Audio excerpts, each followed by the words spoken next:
देख रहे हैं सिटी पोस्ट लाइव। मैं हूं सृष्टि राज। सुप्रीम कोर्ट में सोमवार को बिहार में चल रही वोटर वेरिफिकेशन प्रक्रिया यानी एसआईआर को लेकर आपको बता दें, दायर याचिका पर अहम सुनवाई हो गई है। इस दौरान याचिकाकर्ताओं की तरफ से दलील दी गई थी कि चुनाव आयोग इस पूरी प्रक्रिया में नियमों का पालन नहीं कर रहा और कई जगहों पर मनमानी की जा रही है। खासकर आधार कार्ड को पहचान के दस्तावेज के रूप में स्वीकार करने पे सुप्रीम कोर्ट के आदेश का पालन नहीं किया गया है।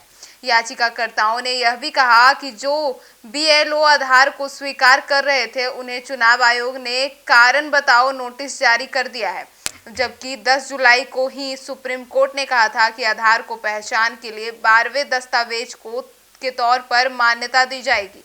फिलहाल बिहार एसआईआर के लिए 11 दस्तावेज मान्य हैं और चुनाव आयोग उन्हीं को लागू कर रहा है। इस पर सुप्रीम कोर्ट ने टिप्पणी भी की है।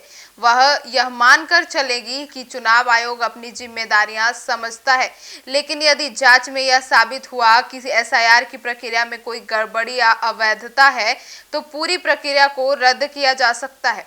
कोर्ट ने यह भी स्पष्ट किया है कि वह टुकड़ों में राय नहीं दे सकती। उनका अंतिम आदेश केवल बिहार तक सीमित नहीं रहेगा बल्कि पूरे भारत में लागू होगा। इससे पहले 8 सितंबर की सुनवाई में भी कोर्ट ने कहा था कि आधार पहचान का प्रमाण है, नागरिकता का नहीं, और केवल वास्तविक नागरिकों को ही वोट देने का अनुमति होना चाहिए। फर्जी दस्तावेजों के आधार पर दावा करने वालों को मतदान सूची से बाहर रखा जाएगा। इसी दौरान कांग्रेस नेता और वरिष्ठ अधिवक्ता कपिल सिब्बल ने कोर्ट को कहा कि अभी भी 65 लाख लोगों के लिए आधार कार्ड को स्वीकार नहीं किया जा रहा है और जो अधिकारी आधार स्वीकार कर रहे हैं उन्हें चुनाव आयोग द्वारा दंडित किया जा रहा है।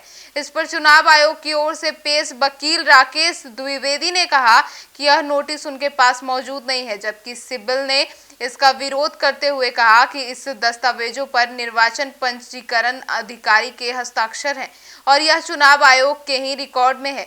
कोर्ट ने यह भी संकेत दिए हैं कि आधार कार्ड को लेकर अगर किसी तरह की शंका को हो तो चुनाव आयोग उसकी जांच कराए और अवैध प्रवासियों को किसी भी हालत में मतदाता सूची में शामिल ना किया जाए। मामले की अगली सुनवाई अब 7 अक्टूबर को होगी और तब तक यह तय होगा कि बिहार एसआईआर प्रक्रिया कानूनी रूप से वैध है या इसे खारिज करना पड़ेगा।